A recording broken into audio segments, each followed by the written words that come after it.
साथियों, नमस्कार। मैं डॉक्टर सोहनराज परमार, सहायक आचार्य हिंदी, राजकीय महाविद्यालय बाड़मेर।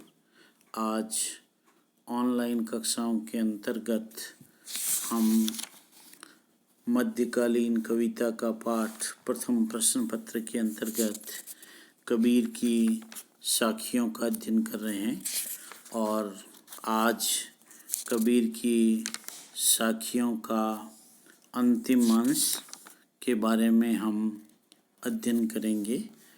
उसमें लांबी को अंग यहाँ ईश्वरीय सत्ता को पहचानने की प्रेरणा दी गई है कि ईश्वरीय सत्ता को कैसे पहचाना जा सकता है। हेरत हेरत हे सखी रहा कबीर हिराई, बूंद समानी समद में शोकत हेरी जाई। हेरत हेरत हे सखी रहा कबीर हिराई। हेरत हेरत यानी खोजते खोजते। कबीरदास जी यहाँ कहते हैं कि जीव कहता है कि हे सखी, अपने आत्मा के स्वरूप को खोजते खोजते मैं स्वयं ही खो गया। हेरत हेरत हे सखी रहा कबीर हिराई। कबीरदास जी कहते हैं, जीव कहता है कि हे सखी, अपने आत्मा के स्वरूप को खोजते खोजते मैं स्वयं ही खो गया हूँ। बूंद समानी समद में शोकत हेरी जाए। जैसे बूंद समुद्र के अंदर मिल जाती है, बूंद समुद्र में मिल जाती है, तब उसका अलग अस्तित्व न होने से उसे खोजना संभव नहीं है। ठीक उसी प्रकार से जीव का अहम जब परमात्मा में विलीन हो जाता है तो उसकी पृथक सत्ता का आभास भला कैसे हो सकता है।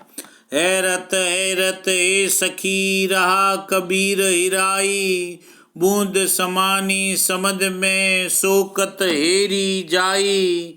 कबीरदास जी कहते हैं कि जीवात्मा अपनी सखी से कहती है कि हे सखी, अपने आत्मा के स्वरूप को खोजते खोजते मैं स्वयं ही खो गया हूँ।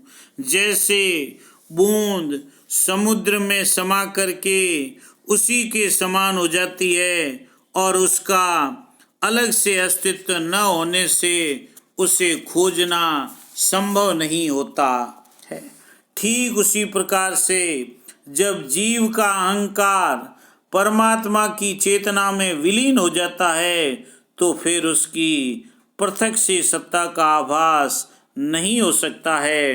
फिर उसको भला कैसे ढूंढा जा सकता है, क्योंकि जीवात्मा का मिलन तो परमात्मा में हो जाता है। फिर उस जीव को पृथक सत्ता का आभास कैसे हो सकता है, फिर उसको कैसे ढूंढा जा सकता है। हैरत हैरत हे सखी रहा कबीर हिराई, समद समाना बूंद में शोकत हेरिया जाई। हे सखी, परमात्मा को खोजते खोजते जीव या कबीर स्वयं ही खो गया है। हैरत हैरत हे सखी रहा कबीर हिराई। हे सखी, परमात्मा को खोजते खोजते जीव या कबीर स्वयं ही खो गया है। बूंद समुद्र में समाकर उसी के समान हो गई है, अर्थात जीवात्मा भी परमात्मा में विलीन हो गया है। ज्ञाता और ज्ञेय में अब कोई भेद नहीं रह गया है, दोनों अभेद हो गए हैं। तो उस दशा में दोनों की अलग अलग प्रतीति कैसे हो सकती है। दोनों साखियों में दृष्टांत अलंकार है और यहाँ जब जीवात्मा परमात्मा में मिलन हो जाता है तो दोनों का एकाकार हो जाता है। फिर जीवात्मा की पृथक सत्ता को नहीं खोजा जा सकता है। जरना को अंग। बारी कहूँ तो बहु डरो, हल्का कहूँ तो झूठ, मैं का जानो राम को, नैनो कबहु न दीठ। कबीरदास जी कह रहे हैं, बारी कहूँ तो बहु डरो, हल्का कहूँ तो झूठ। कबीरदास जी कहते हैं कि यदि इस ईश्वर को, यदि उस परमात्मा को यदि मैं भारी कहूँ तो मुझे डर लगता है, और यदि मैं हल्का कहूँ तो मिथ्या प्रतीत होता है, झूठा प्रतीत होता है। उस नीतान मैं का जानो राम को, नैनु कबहु न दीन। उस नितांत गम्य एवं निराकार ब्रह्म के स्वरूप का वर्णन शब्दों में किया नहीं जा सकता है। वह वर्णनातीत है, क्योंकि इन आँखों ने कभी उन्हें देखा ही नहीं है, फिर वर्णन कैसे किया जा सकता है। जिसको देखा ही नहीं है उसका वर्णन भला कैसे किया जा सकता है। भारी कहूँ तो बहु डरूं, हल्का कहूँ तो झूठ, मैं का जानो राम को, नैनु कबहु न दीन। कबीरदास जी कहते हैं कि यदि उस ईश्वर को, यदि उस परमात्मा को यदि मैं भारी कहूँ तो मुझे बड़ा डर लगता है, और यदि मैं उसे हल्का कहूँ तो मिथ्या प्रतीत होता है, झूठा लगता है। मैं का जाणूं राम को, उस नितांत अगम्य एवं निराकार ब्रह्म के स्वरूप का वर्णन शब्दों में नहीं किया जा सकता है, क्योंकि जब मेरी इन आँखों ने उस परमात्मा को देखा ही नहीं है, फिर बिना देखे उसका वर्णन कैसे किया जा सकता है। फिर बिना देखे उसका वर्णन करना संभव नहीं है। इसलिए कबीरदास जी कहते हैं कि मेरी मैं इस परमात्मा को भारी कहूँ तो मुझे डर लगता है, और हल्का कहूँ तो लगता है कि मैं झूठ बोल रहा हूँ। उस मैं का जानूँ, मैं उस परमात्मा को क्या जानूँ, राम यानी परमात्मा, क्योंकि वह अगम्य है, वर्णनातीत है, वो परम ब्रह्म है। उसका वर्णन भला कैसा करूं, जब मैंने उसे देखा ही नहीं है तो भला उसका वर्णन कैसे करूं। दीठा है तो कस कहूँ, कान को पतियाई, हरि जैसा है तैसा रहो, तू हरखी गुण गाई।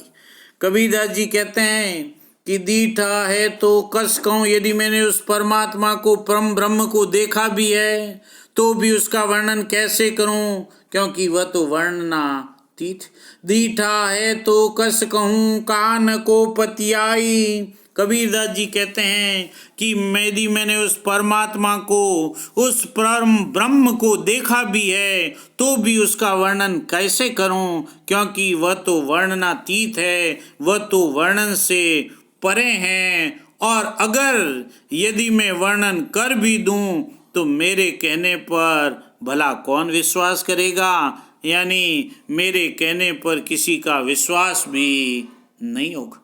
हरि जैसा है तैसा रहो, तू हरखी गुण गाई। इसलिए भगवान जैसा है वैसा ही रहेगा। हे भक्त, तुम तो खुश होकर के, हर्षित होकर के उनका गुणगान करो, और उनके स्वरूप ज्ञान के तर्क वितर्क में मत पड़ो। दीठा है तो कस कहूँ, कान को पतियाई, हरि जैसा है तैसा रहो, तो हरखी गुण गाई।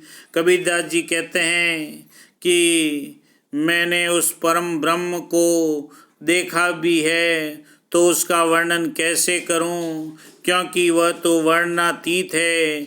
अगर मैं वर्णन भी कर दूं तो मेरे कहने पर विश्वास भी नहीं होगा, मेरे कहने का भला कौन विश्वास करेगा। इसलिए भगवान जैसा है वैसा ही रहेगा। हे भक्त, तुम हर्षित हो करके, खुश हो करके उनका गुणगान करो, और उनके स्वरूप ज्ञान के तर्क वितर्क में मत पड़ो। लेको अंग। सुरत डिकोड़ी लेज ज्यों, मन नित ढोलन हार, कमल कुआ में प्रेम रस पीवे बारंबार, सुरति ढिकोड़ी लेज ल्यो मन नित ढोलन हार। कमल कुआ में प्रेम रस पीवे बारंबार। कबीरदास जी कहते हैं कि सहस्रार कमल रूपी कुएं में भगवान के प्रेम का रस भरा हुआ है। सुरति ढिकोड़ी लेज ल्यो मन नित ढोलन हार। कमल कुआ में प्रेम रस पीवे बारंबार। कबीरदास जी कहते हैं कि सहस्रार कमल रूपी कुएं में भगवान के प्रेम का रस भरा हुआ है।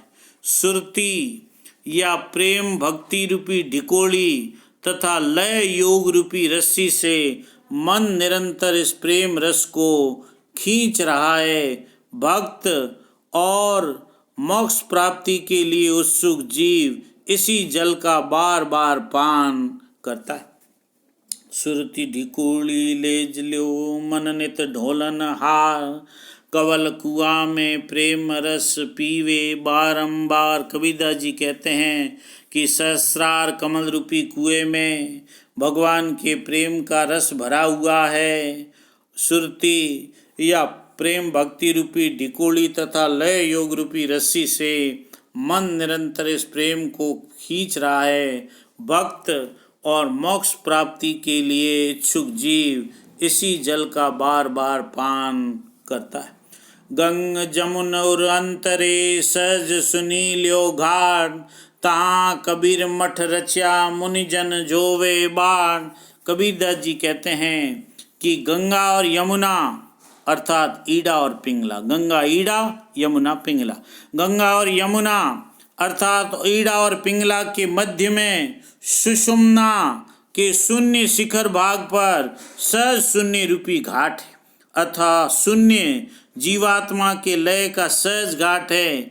वहाँ पर कबीर ने अपना मठ बना लिया है, साधना का स्थान बना लिया है। मुनिजन जोवे बाट, बड़े बड़े मुनिजन उस स्थान पर अपना निवास बनाने की प्रतीक्षा करें। गंग जमुन और अंतरे सहज सुनील्यो घाट, तहाँ कबीर मठ रचा मुनिजन जोवे बाट। कबीरदास जी कहते हैं कि गंगा और यमुना अर्थात ईड़ा और पिंगला के मध्य में सुषुम्ना की शून्य शिखर भाग पर सहज शून्य रूपी घाट है, अथवा जीवात्मा के लय का सहज घाट है। वहाँ पर कबीर ने अपना मठ साधना का स्थान बना लिया है। बड़े बड़े मुनिजन उस स्थान पर अपना निवास बनाने की प्रतीक्षा कर रहे। निकर्मी पतिव्रता को अंग। कबीर रेख सयंदुर की काजल दिया न जाई, नैनु रमैया रमि रहा दूजन कहाँ समाई।